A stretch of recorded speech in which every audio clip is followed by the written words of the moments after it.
In the last episode, it ended where I found out that I was having a baby in Costa Rica. At this point, she's about 12 weeks pregnant. 12, 13.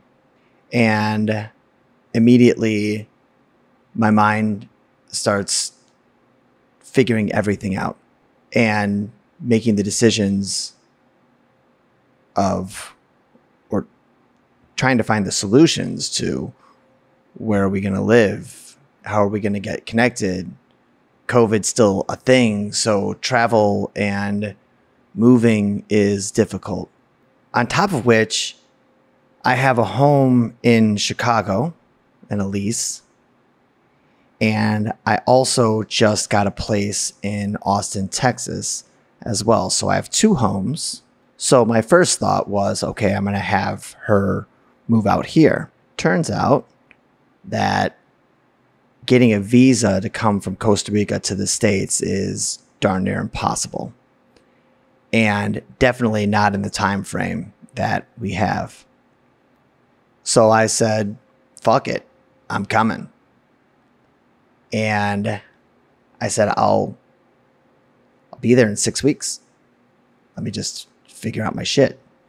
And then the logistical game started. And this is where I have never been so happy that I had built my level up system to manage multiple projects happening simultaneously, not just in business, but in life.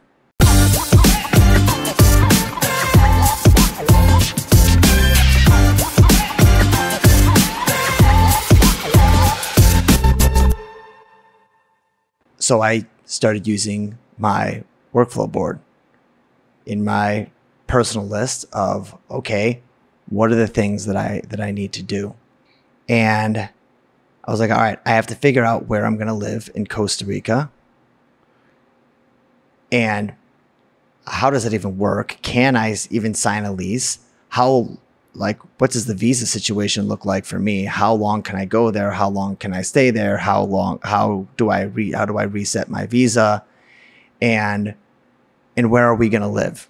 Because in her hometown, it's not really where you want to live. So we had these discussions and we decided to go to Jaco. It's an hour and a half from the airport. It's a beautiful town. They have Uber Eats. So there's some level of sophistication of technology there. Internet's good. And figuring out, okay, well, we'll move there. Now we got to find a place to live. And that in and of itself was a nightmare because it's not like they got Zillow out here.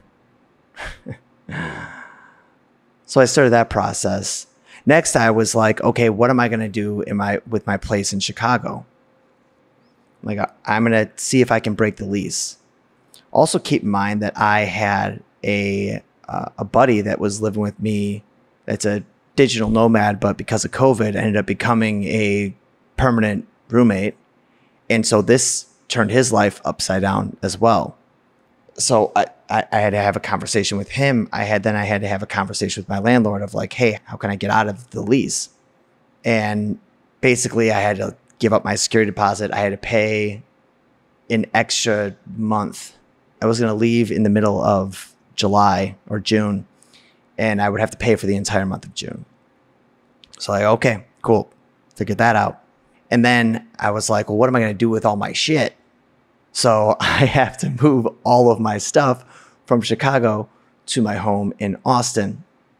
And it turns out that there is a moving truck shortage. So finding a moving truck was also almost impossible. And when we finally did, like getting a moving truck from Chicago and drop it off in Austin ended up being like $2,500. It was crazy. It was crazy. So I was like, okay, I'm going to pack my shit up, going to get it into the moving vans. I got to set up those logistics. I have to pack and make a decision of everything that I own in my life, every possession I have. And I need to decide, what am I going to throw away? What am I going to take to Austin? What am I going to take to Costa Rica? And I needed to bring my office out there. So all of my equipment, my multiple screens, my audio, my computers, my sentimental items, my lighting, it's a lot of shit. So my wonderful nanny came by and I was like, all right, we got a week to pack up everything. And then me and my buddy were going to drive from Chicago to Austin. Started to work that out. Then I had to talk to attorneys. I had to talk to the U.S. Embassy. I had to talk to the Costa Rican Embassy to figure out, how do I get citizenship in Costa Rica? How do I get her citizenship in the United States? And what the hell happens with the baby? How does that work? Like, will the baby have U.S. citizenship because I'm the father? In addition to this, like, I'm communicating with her and figuring all of this stuff out. And on top of it, I'm still running my business. In that first week, I literally figured all of this shit out. Everything from the citizenship to I had the next 5 years completely planned out. And I did not miss a single meeting. I did not miss a single call. I did not miss a single responsibility. Even though my business was growing at a rapid rate.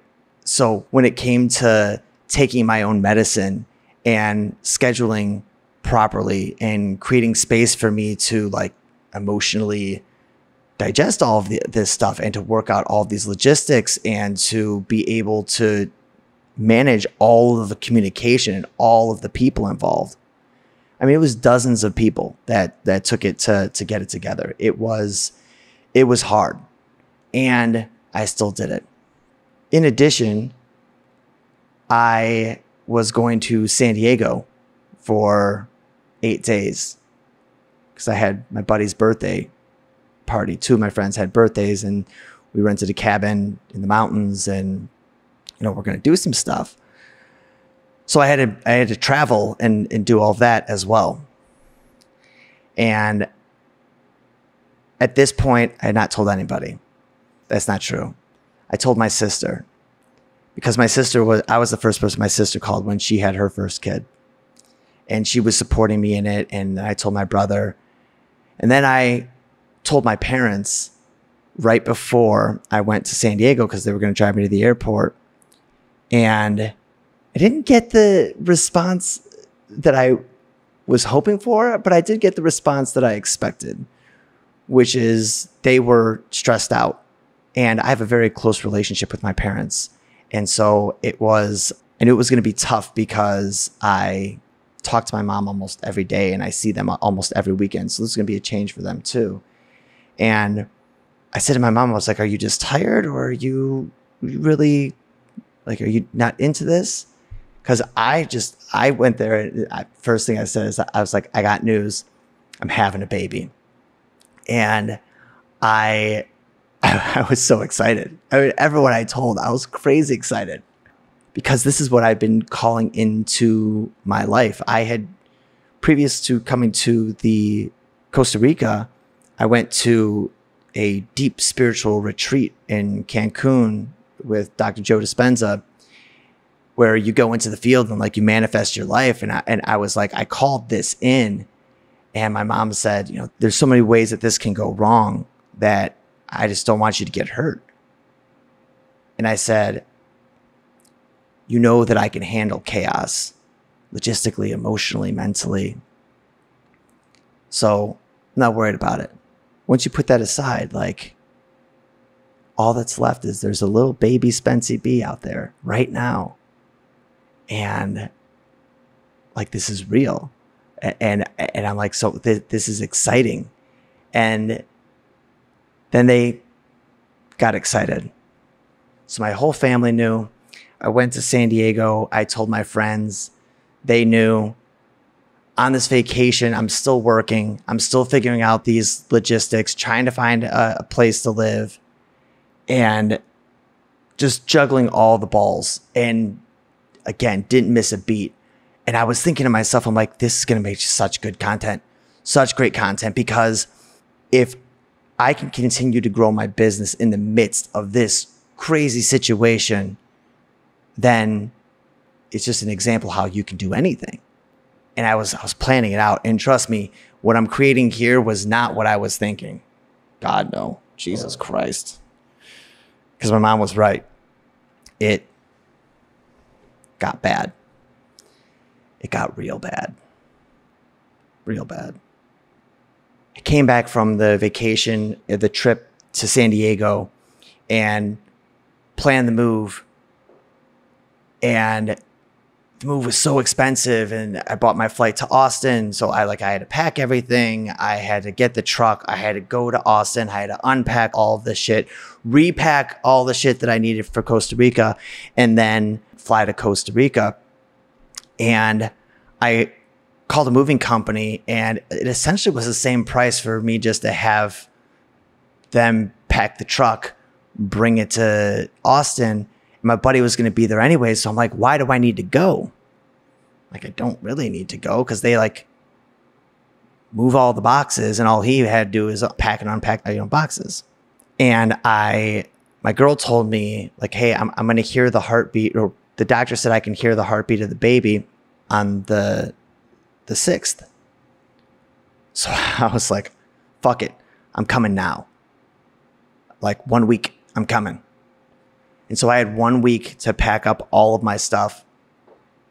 And again, my nanny was a fucking rock star. And while working and still trying to find a place to live and all the calls, got everything packed.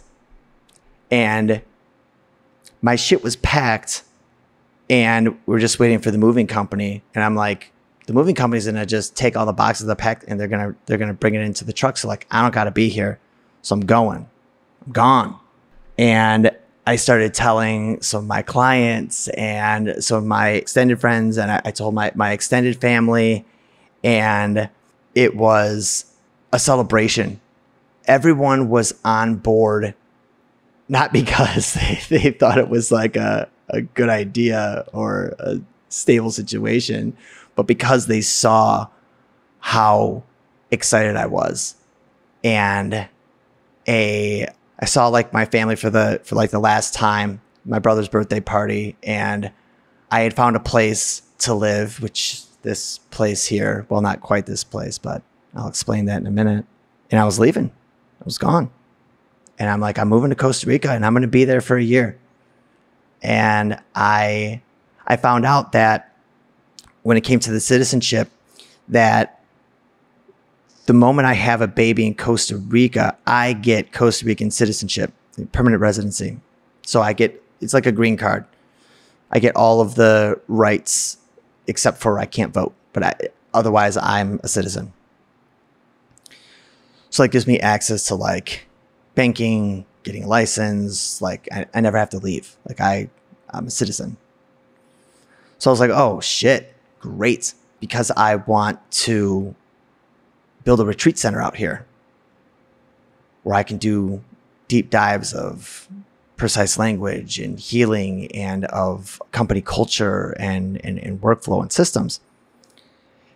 And found beautiful place to live, like the ocean. You can't see it now because it's dark. And when it's light out, it's washed out, but you could literally spit in the ocean from my deck here. And it was a little bit more than I wanted to spend, maybe a lot, but it was for my family. So I didn't give a shit. Like, I'll figure it out. And I left on a Saturday. That Thursday, I got a call. And she said, Spence, something happened last night. I said, what? She lives with her family in a small town. And she said, my sister's ex-boyfriend came to the house, and she's seen a new guy, and he's pissed, and he brought a weapon, a gun, and he beat her up. And my girl tried to get in the way, and he beat her up too. And it was bad enough for her to have to go to the hospital. And I was like, are you okay? Is your sister okay? And, she was banged up a little bit. And I said, hey, how is the baby? And she said she went to the doctor and they checked the baby and she heard the heartbeat. So the baby's fine. And I was like, okay, you need to get the fuck out of there. I'm like, I'm going to call the guy that I rented the house from. I'm like, I'm going to call someone to pick you up. She lives about 3 hours away. And I want you to leave now. And I asked her, like, do you want to leave now? She said, yes. I said, okay, like, I'm going to set it up. This is all in the midst of the move. And I was leaving in 48 hours. And so, I call the real estate guy. I'm like, can she move in today? I'm going to be there in a few days.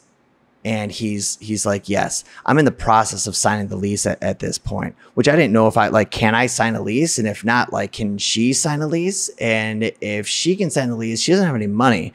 So, or not enough money to rent this place. And so then do I have to give her money so she can sign the lease to get the place? But then if I give her money, does she got to pay taxes on that eventually?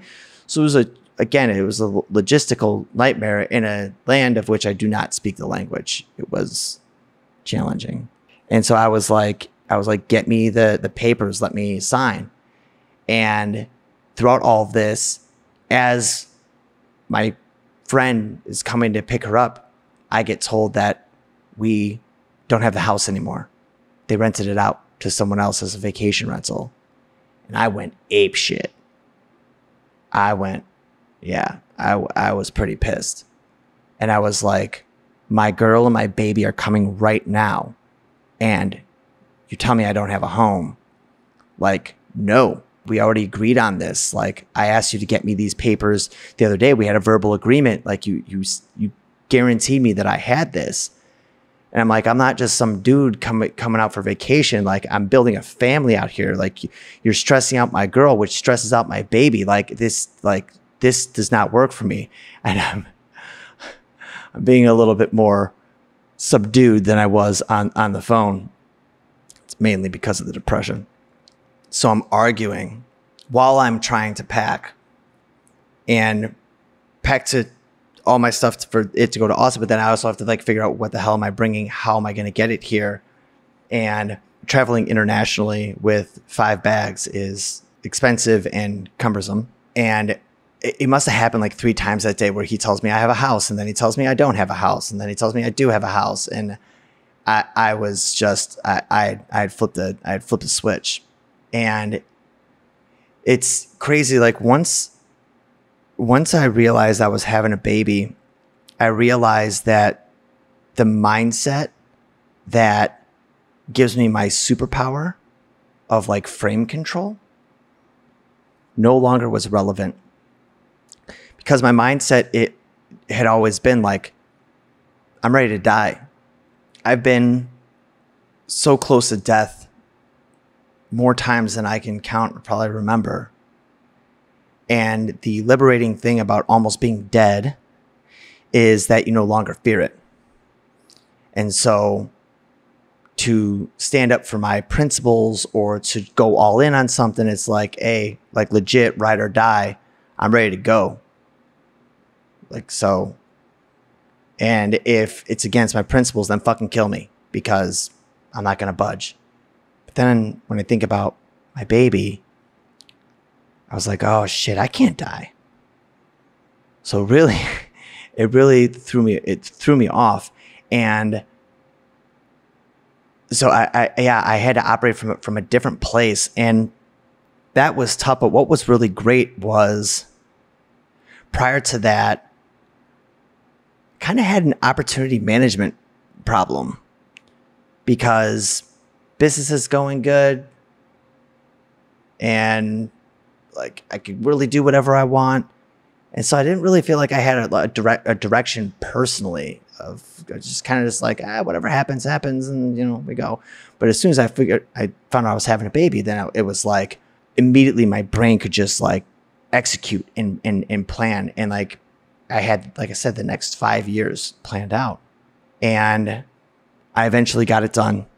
We got the house. She came here. The real estate agent, I was pissed. I told him, I was like, go buy my girl flowers. And I'm like, write a note from me in Spanish because you stressed her out. And I want her coming into this place like already feeling like it's her home. So go get her flowers because you pissed her off today. You pissed me off. She only knew about it a little bit because I didn't want to stress her out. Like driving to a whole nother part of the country without a place to live. I didn't really want to stress her out too much with that. I had spent one last night with my parents and woke up at 5 a.m. All my shit. I stayed up all night making sure that I had everything that I needed, not just in my bags, but when you come to Costa Rica during COVID times, like you have to have COVID insurance, and there's a certain health form that you have to figure out, and you have to get a different type of insurance because they've got universal health care here. So it's tricky for expats or tourists, the whole insurance thing.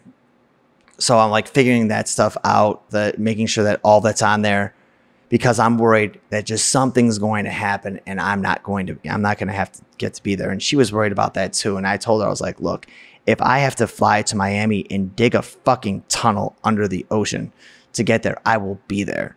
I wasn't joking. I would have literally dug a tunnel. That would have taken forever, but I would have done it. And get to the airport, and everything goes well. And got myself a first class seat so I could really enjoy myself. I get to Costa Rica.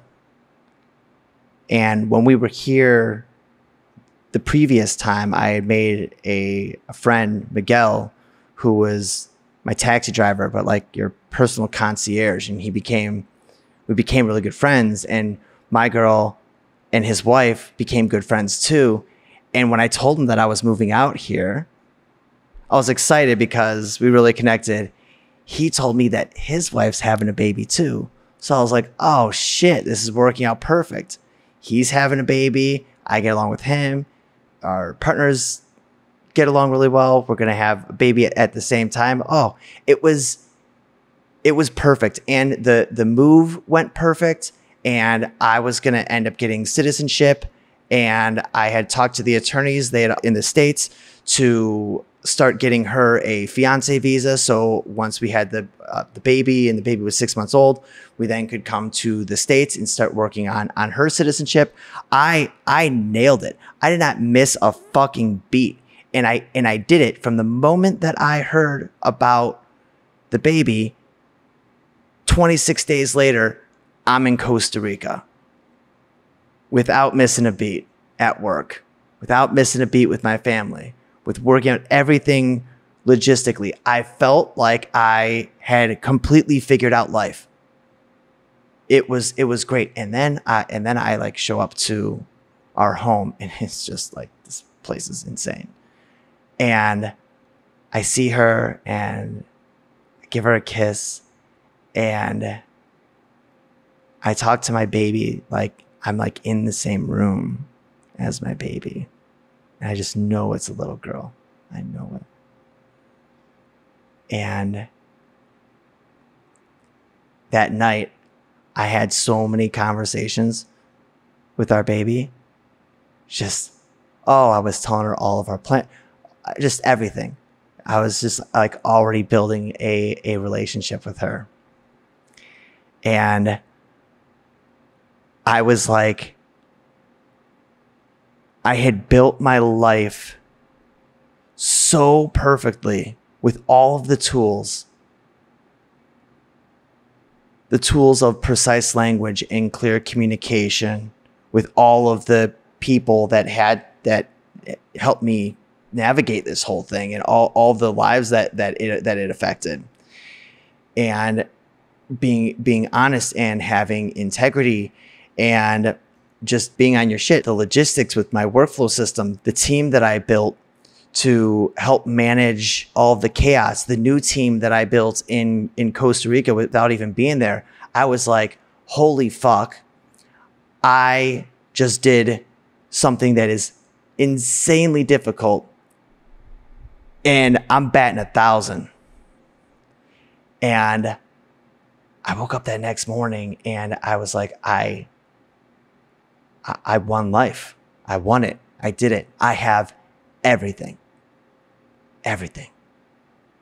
And it was the pinnacle of my life's experience. And in this series, I'll be sharing a ton of stories of my life experience. And it's been vast and it's been amazing. And there has been struggle and there has been success. And I was just fantasizing about this podcast, this show of me just telling the stories of how to struggle gracefully and win your fucking life. Not win life, but like your life. Because it's all the things. It's the way that you communicate. It's the way that you execute. It's the relationships that you build. It is the clarity that you have. It's the ability to take chaos and bring order to it with joy and excitement. And no matter how crazy it gets, it's still possible. And I was writing on the plane and I was creating the episodes and it was just so perfect. Only to later find out that not only was it not as perfect as I thought, but I was about to step into the most traumatizing, traumatic, or tragic experience that I've ever had. I had felt invincible, and I never thought that I could be truly broken as a human. My mind broken, my heart broken, my soul broken. But shit was about to get real. I've always said to my clients forever, I've said it. If you think that you're going to learn from the shit I figured out, the successes, you will, because I've built some great shit. I really have. But where you're really going to attain wisdom is by watching me struggle.